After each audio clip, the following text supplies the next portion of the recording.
തിരുവനന്തപുരത്ത് സെക്രട്ടേറിയറ്റിന് മുന്നിൽ ആശമാരുടെ സമരം തുടരുകയാണ്. എന്റെ ഒരു കഷ്ടകാലം അല്ല എന്ന് പറയാനാ. ഒരു കാര്യം പറയാതിരിക്കാൻ കഴിയില്ല, ചൂണ്ടിക്കാണിക്കാതിരിക്കാൻ കഴിയില്ല. ഉന്നത വിദ്യാഭ്യാസ മന്ത്രി ആർ ബിന്ദു ഇന്ന് ആ സമരത്തെ കുറിച്ച് പറഞ്ഞു എന്ന് കേൾക്കും.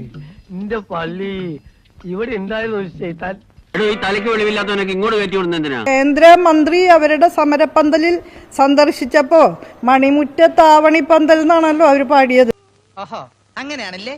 ഇവിടെ എന്തൊക്കെ നടക്കുന്നുണ്ടെന്ന് എനിക്കറിയണം. അവിടെ അവർക്ക് എന്താ ഈ അവകാശങ്ങളെ കുറിച്ച് സംസാരിക്കാൻ പറ്റിയില്ല.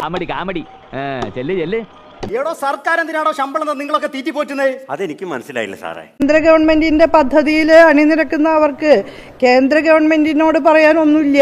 കേന്ദ്ര ഗവൺമെന്റിനാണ് ഇക്കാര്യത്തിൽ പ്രാഥമികമായ ഉത്തരവാദിത്തം. അവന്റെ വിദ്യാഭ്യാസ കുറവുണ്ടാവും അങ്ങനെ പറഞ്ഞു. അതുകൊണ്ടല്ല, ഞാൻ കൊളോക്കിലായിട്ട് പറഞ്ഞതാ. ജയിലിൽ കിടന്ന പാമ്പിനെടുത്ത് സഭ്യത. ശരി പറയണില്ല. അപ്പൊ ഒരു കേന്ദ്രമന്ത്രി അവിടെ ചെല്ലുമ്പോ അദ്ദേഹത്തിന്റെ കൂടെ പാട്ടുപാടും ഡാൻസ് ചെയ്യുന്ന എല്ലാവരും ചെയ്യേണ്ടത്. അവരുടെ ആവശ്യങ്ങൾ അദ്ദേഹത്തിനോട് പറയാനുള്ള നട്ടെല്ലാം അവർക്ക് ഉണ്ടാവണം. തള്ളേ, കാല് വാരരുത്.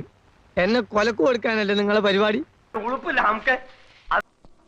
ദൈവം എന്ന് പറഞ്ഞ ഒരാൾ മുകളിൽ ഇരിപ്പണ്ടല്ല, എന്തെങ്കിലും ഒരു വഴി കാണിച്ചു തരാതിരിക്കില്ല.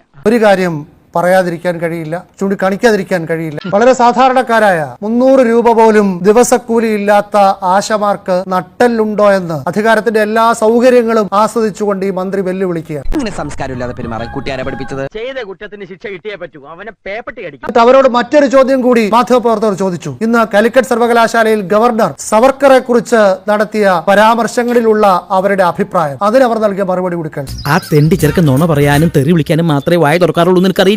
സർവകലാശാലയിലെ SFIയുടെ ഒരു ബോർഡ് കണ്ടിട്ട് ഗവർണർ കൃതജ്ഞനായ അത്തരം കാര്യങ്ങളെ കുറിച്ച് ഞാൻ കേട്ടില്ല.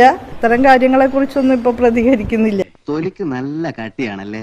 ഗവർണർ പറഞ്ഞ കാര്യത്തോട് രാഷ്ട്രീയ എതിർപ്പുണ്ടെങ്കിൽ അത് പറയാൻ ധൈര്യമില്ല. നട്ടെല്ല് പോയിട്ട് അതിന്റെ സ്ഥാനത്ത് ഒരു വാഴപ്പിണ്ടി പോലും ഇല്ലാത്ത,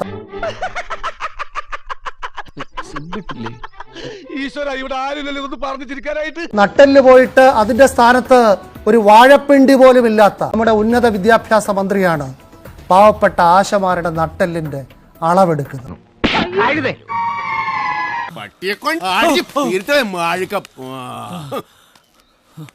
അണ്ണന്റെ നകളി പിത്തരക്കായ സ്ഥിതിക്ക് കാര്യങ്ങൾ കലിപ്പില്ലാതെ പറയുക. ഇനിയെങ്കിലും ഈ തറ വേലകളൊക്കെ നിർത്തി അവനെ ജോലികൾ ചെയ്ത് ജീവിക്കാൻ നോക്കണേ.